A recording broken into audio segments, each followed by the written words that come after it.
Dead line ముగియడానికి కొన్ని గంటల ముందు ఇరాన్కు మరోసారి డెడ్లీ వార్నింగ్ ఇచ్చారు అమెరికా అధ్యక్షుడు డొనాల్డ్ ట్రంప్. ఇరాన్ నాగరికత ఈ రాత్రితో అంతమవుతుందంటూ ట్రూత్ సోషల్లో పోస్ట్ పెట్టారు. అది జరగొద్దని అనుకుంటున్నారని, కానీ జరగొచ్చని వ్యాఖ్యానించారు. ఇరాన్ను నాశనం చేయడం ఇష్టం లేదు, కానీ తప్పటం లేదన్నారు ట్రంప్. 47 ఏళ్ల దోపిడీ, అవినీతిని అంతం చేస్తామని నొక్కి చెప్పారు. ఈ రాత్రి చరిత్రలో అత్యంత కీలకం కాబోతుందని రాసుకొచ్చారు.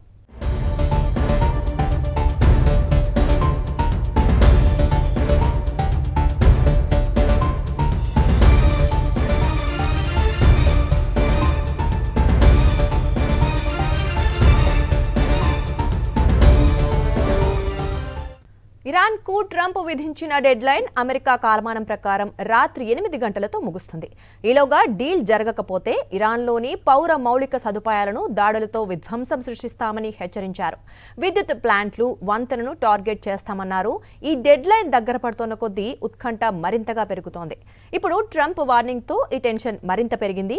పశ్చిమాసియాలో రాత్రికి ఏదో జరగబోతోందన్న ఆందోళనలు హడలెత్తిస్తున్నాయి.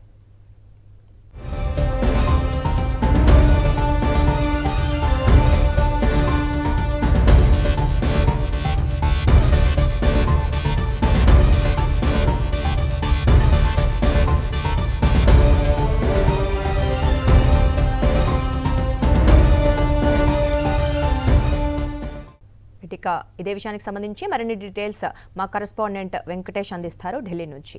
వెంకటేష్, చెప్పండి, మనం చూస్తున్నాం డెడ్ లైన్ ఇంకా ముగియక ముందే ట్రంప్ మరికొన్ని కీలక వ్యాఖ్యలు చేశారు. మరి పరిస్థితి ఏంటి?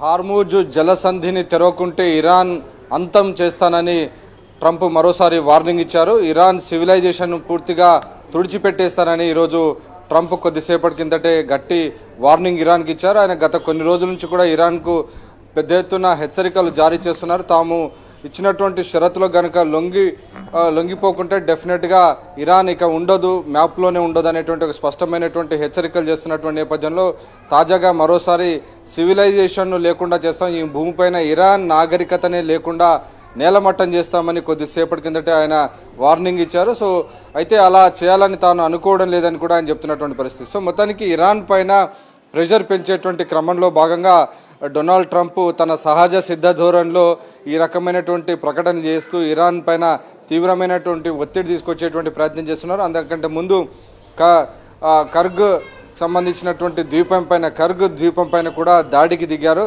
కర్గ్ ద్వీపంలో భారీ ఎత్తున చమురు నిల్వలు ఉన్నాయి, అలాగే అంతర్జాతీయ క్రూడ్ ఆయిల్ టెర్మినల్స్ కూడా ఉన్నాయి. సో మొత్తం దాదాపు 90% చమురు సంబంధించినటువంటి ట్రాన్స్పోర్ట్ అంతా కూడా ఈ హార్మూజ్ జలసంధి నుంచే బయటకు వెళ్తున్నటువంటి నేపథ్యంలో ఈ కర్గ్ ఐలాండ్లో ఉన్నటువంటి టెర్మినల్స్ పైన దాడి చేసే భారీ ఎత్తున దాని ప్రభావం ప్రపంచం పైనే పడేటువంటి అవకాశం కనబడుతుంది. అలాగే ఇటు ఇరాన్కి సంబంధించినటువంటి అనేక ఇన్ఫ్రాస్ట్రక్చర్ పైన, మౌలిక వసతుల పైన కూడా భారీ ఎత్తున దాడికి దిగుతోంది.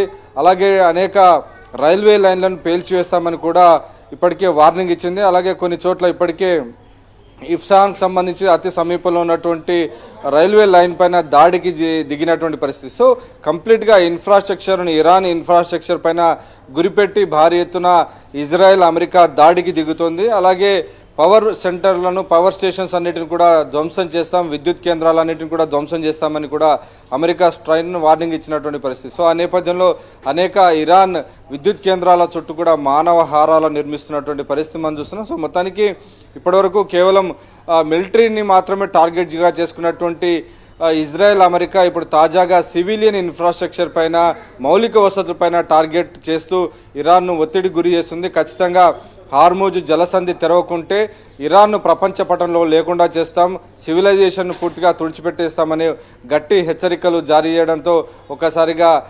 ప్రపంచవ్యాప్తంగా తీవ్రమైనటువంటి కలకలం మొదలైంది. సో ఏం చేయబోతున్నారు ట్రంప్ అనేది ఇప్పుడు ఆసక్తికరంగా ఉంది. ఆయన భారీ ఎత్తున దాడులు చేస్తామని ఇప్పటికే B-2B బాంబర్స్ అన్నిటిని కూడా రెడీ చేశామని చెప్తున్నారు. సో భారీ ఎత్తున B-2B బాంబర్స్తో ఇరాన్ పైన దాడికి దిగేటువంటి అవకాశాలు కనబడుతున్నాయి.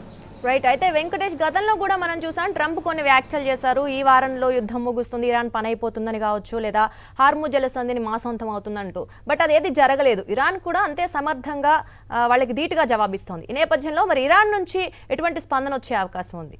ఇరాన్ మాత్రం ఖచ్చితంగా అమెరికా, ఇజ్రాయెల్ చేస్తున్నటువంటి దాడులకు బెదిరేటువంటి ప్రసక్తి లేదని చెప్తోంది. ఖచ్చితంగా తమకంటూ కొన్ని లక్ష్యాలు ఉన్నాయి. ఆ లక్ష్యాలు నెరవేరేంత వరకు కూడా తమ యుద్ధాన్ని కొనసాగిస్తామని ఇరాన్ తెగేసి చెప్తోంది. యుద్ధాన్ని అమెరికా మొదలు పెడితే యుద్ధాన్ని ముగించేది తమ చేతుల్లోనే ఉందని ఇరాన్ నాయకత్వం చెప్తోంది. సుప్రీం లీడర్ ఖమేనీ అంతమైనప్పటికీ ఆయన తనయుడు మస్తోబా ఖమేనీ కూడా చాలా అనారోగ్యం పాలైనటువంటి నేపథ్యంలో ఎక్కడికక్కడ డీసెంట్రలైజేషన్ ఆఫ్ పవర్ చేయడం ద్వారా ఎక్కడికక్కడ ఇరాన్ సైన్యం అంతా కూడా అమెరికాకు ధీటైనటువంటి జవాబు చెప్తున్నటువంటి పరిస్థితి మనం చూస్తున్నాం. ఇజ్రాయెల్ కానీ అలాగే అనేక గల్ఫ్ దేశాల్లో ఉన్నటువంటి అమెరికా సైనిక స్థావరాలను లక్ష్యంగా చేసుకొని భారీ ఎత్తున ఇరాన్ కూడా డ్రోన్లతో దాడికి దిగుతూ భారీ ఎత్తున గల్ఫ్ దేశాల్లో ఉన్నటువంటి అనేక సౌదీ అరేబియా, కువైట్, ఖతార్ లాంటి అనేక రిచెస్ట్ కంట్రీస్ పైన దాడికి దిగుతోంది. సో మొత్తానికి ఇరాన్ మాత్రం ఎక్కడ కూడా ఒక్క అడుగు కూడా వెనక్కి తగ్గడం లేదు. దాంతో నిస్పృహకు లోనవుతున్నటువంటి డొనాల్డ్ ట్రంప్ చాలా దుర్భాషలాడుతూ ఇటీవలే ట్రూత్ సోషల్ మీడియాలో చాలా ఘోరమైనటువంటి వ్యాఖ్యలు చేశారు ఇరాన్ ఉద్దేశించి. అలాగే తాజాగా కొద్దిసేపటి కిందట ఇరాన్ నాగరికతను పూర్తిగా అంతం చేస్తాం, ప్రపంచ పటంలో లేకుండా చేస్తామని చెప్పి డొనాల్డ్ ట్రంప్ చేస్తున్నటువంటి వ్యాఖ్యలు ఖచ్చితంగా డొనాల్డ్ ట్రంప్ అమెరికాకు సంబంధించినటువంటి ఒక నిరాశ నిస్పృహలకు అద్దం పడుతుందనేటువంటి ఒక విశ్లేషణలు కూడా వస్తున్నాయి. అయితే అమెరికా వద్ద ఉన్నటువంటి అధునాతనమైనటువంటి ఆయుధ సంపత్తి, పెద్ద ఎత్తున ఉన్నటువంటి సైనిక శక్తి నేపథ్యంలో ఇరాన్ పైన భారీ ఎత్తున దాడికి దిగేటువంటి అవకాశం ఉందని విశ్లేషకులు అంచనా వేస్తున్నారు. రైట్. అయితే వెంకటేష్, మనం చూసాము అంటే ప్రపంచ దేశాలపై కూడా ఆయిల్ పరంగా అవ్వచ్చు, అంటే హర్ముజ్ జలసంధి మూసివేయడంతో అన్ని దేశాలు ఇబ్బంది పడుతున్నాయి. ఈ నేపథ్యంలో మధ్యవర్తిత్వం వ్యవహరిస్తున్నారు. అంటే ఈ రాత్రి వరకు డీల్ కుదుర్చుదాం, అంటే కాల్పుల విరమణ అనేది స్టార్ట్ చేయించబోతున్నాం అంటూ కూడా ట్రంప్ చెప్పడం అవ్వచ్చు. ఇతర దేశాలు కూడా మధ్యవర్తిత్వం వహిస్తున్నామని చెప్తున్నాయి. ఈ నేపథ్యంలో మరి డీల్ ఏమైనా కుదిరే అవకాశం ఉందంటారా? ఇరాన్ ఇజ్రాయెల్ మధ్య డీల్ కుదిర్చేందుకు మధ్యవర్తిత్వం జరిపేందుకు ఇప్పుడు టర్కీ, పాకిస్తాన్ సహా మరికొన్ని దేశాలు ప్రయత్నాలు కొనసాగిస్తున్నాయి. కానీ ఆ ప్రయత్నాలు ఏవి కూడా సఫలం అవుతున్నట్టు కనపడడం లేదు. ఎందుకంటే హార్మూజ్ జలసంధి పైన పూర్తి అధికారం తమదేనని ఇరాన్ స్పష్టం చేస్తుంది. కానీ ఖచ్చితంగా దాన్ని ఓపెన్ చేయాలి, అన్ని దేశాలకు సంబంధించినటువంటి నౌకలని కూడా సురక్షితంగా ఆ రవాణా మార్గాన్ని ఉపయోగించుకునేందుకు అవకాశం కల్పించాలని డొనాల్డ్ ట్రంప్ చెప్తున్నారు. అవసరమైతే అమెరికా అక్కడ టోల్ వసూలు చేసుకుంటుంది, మొత్తం దాన్ని తమ అధీనంలోకి తీసుకోవడానికి కర్గ్ ఐలాండ్ను స్వాధీనం చేసుకునేందుకు కూడా భారీ ఎత్తున ట్రంప్ ముందుకెళ్తున్నారు. సో అందులో భాగంగానే కర్గ్ ఐలాండ్ కనుక అమెరికా చేతికి చిక్కితే ఖచ్చితంగా హార్మూజ్ జలసంధి అమెరికా కంట్రోల్లోకి వెళ్తుంది. సో ఆ దిశగా డొనాల్డ్ ట్రంప్ ప్రయత్నం చేసేటువంటి అవకాశం ఉంది. సో అందులో భాగంగానే కర్గ్ ఐలాండ్ పైన ఇజ్రాయెల్ దాడులు మొదలుపెట్టింది. సో కర్గ్ ఐలాండ్ ఒక వన్స్ అమెరికా చేతిలో కనుక వస్తే హార్మూజ్ జలసంధి పైన కంప్లీట్గా అమెరికా కంట్రోల్ వచ్చేటువంటి అవకాశం ఉంది. అయితే ఇరాన్ కూడా అదే స్థాయిలో ధీటైనటువంటి జవాబు చెప్పేందుకు కూడా సిద్ధమవుతుంది. సో మొత్తానికి ఈ కన్ఫ్రంటేషన్ నిమిషానికి ఎస్కలేషన్ పెరుగుతుంది, ఉద్రిక్తత పెరుగుతున్నటువంటి నేపథ్యంలో ఇతర ప్రపంచ దేశాలు కొంత ప్రయత్నాలు కొనసాగిస్తున్నాయి. అలాగే ఇటు అమెరికా ఉపాధ్యక్షుడు జేడీ వ్యాన్స్ కూడా కొంత బ్యాక్డోర్లో చర్చలు జరుపుతున్నారనేటువంటి సమాచారం వస్తుంది. కానీ ఆ చర్చలు ఏ మేరకు సఫలమవుతాయన్న దానిపైన మాత్రం క్లారిటీ లేదు. సో ఆ నేపథ్యంలోనే ఈరోజు అమెరికా అధ్యక్షుడు Donald Trump truth social media వేదికగా మరోసారి పోస్ట్ చేశారు. ఇరాన్ను ప్రపంచ పటంలో లేకుండా చేస్తాం, ఇరాన్ నాగరికతనే ఉండదు అని చెప్తున్నటువంటి పరిస్థితి. సో క్లియర్గా ప్రెషర్ టాక్టిక్స్లో భాగంగా ఇరాన్ను తమ దారికి తెచ్చుకునేటువంటి క్రమంలో భాగంగానే ఈ రకంగా డొనాల్డ్ ట్రంప్ బెదిరింపు ప్రకటనలు చేస్తున్నట్టు మనకు కనబడుతోంది. రైట్ వెంకటేష్, అయితే గతంలో చూసాం ఎవరైతే సుప్రీం లీడర్ ఖమేనీ చనిపోయిన తర్వాత ఇరాన్ అమెరికాకు మద్దతు ఇచ్చే ఇతర దేశాలపై దాడి చేయడం చూసాం. అంటే బాంబుల వర్షం కురిపించిన అమెరికా దళాలు ఎక్కడైతే ఉంటాయో అక్కడ. సో ఈ నేపథ్యంలో మరి ఈ రోజు ఒకవేళ సంధి కుదరకపోతే మళ్ళీ ఆ ఇతర దేశాలపై కూడా ఏమైనా ఇరాన్ అటాక్ చేసే అవకాశం ఉందా? ఖచ్చితంగా ఇప్పటికే ఇరాన్ ఇతర దేశాలపైన, గల్ఫ్ దేశాలపైన భారీ ఎత్తున దాడులకు దిగుతోంది. సౌదీ అరేబియాను ప్రధానంగా టార్గెట్ చేసుకుంది, అలాగే యూఏఈని టార్గెట్ చేసుకుంది. సో ఈ రెండు దేశాల్లో ఉన్నటువంటి సైనిక అమెరికాకు సంబంధించి మిలిటరీ స్థావరాలను ఏర్పాటు చేసుకునేందుకు ఈ గల్ఫ్ దేశాలను కూడా అమెరికాకు అవకాశం ఇచ్చాయి. సో వాటిని టార్గెట్గా చేసుకుని ఇరాన్ డ్రోన్లతో, మిసైళ్లతో దాడులకు పాల్పడుతుంది. కాబట్టి డెఫినెట్గా ఇరాన్ ఈ దేశాలపైన తన దాడులను కొనసాగించబోతుంది. అలాగే ఈ రాత్రికి ఖచ్చితంగా ఇరాన్కు ఒక గట్టి గుణపాఠం చెప్తాం, అసలు కోలుకోదు అనేటువంటి సిచ్యువేషన్లో ఉంటుంది. సో ఈ రాత్రిలో ఇరాన్ను అంతం చేస్తామని ఆయన ట్రూత్ సోషల్ మీడియా వేదికగా చెప్తున్నటువంటి పరిస్థితి మనం చూస్తాం. సో ఈ రాత్రి ఏం జరుగుతుందనేది ఇప్పుడు ప్రపంచం అంతా కూడా ఒక ఉత్కంఠతో చూస్తుంది. ఖచ్చితంగా ఇరాన్ నాగరికత ఈ రాత్రితో అంతమైపోతుంది, కానీ తాను దాన్ని కోరుకోవడం లేదని చెప్పి చెప్తున్నారు. సో ఒకవైపు అంతం చేస్తానని చెప్తున్నారు, ఇంకోవైపు తాను అలా జరగాలని కోరుకోవడం లేదంటున్నారు. సో మొత్తానికి ఇదంతా కూడా డెఫినెట్గా ప్రెషర్ టాక్టిక్స్గా మనం చెప్పాలి.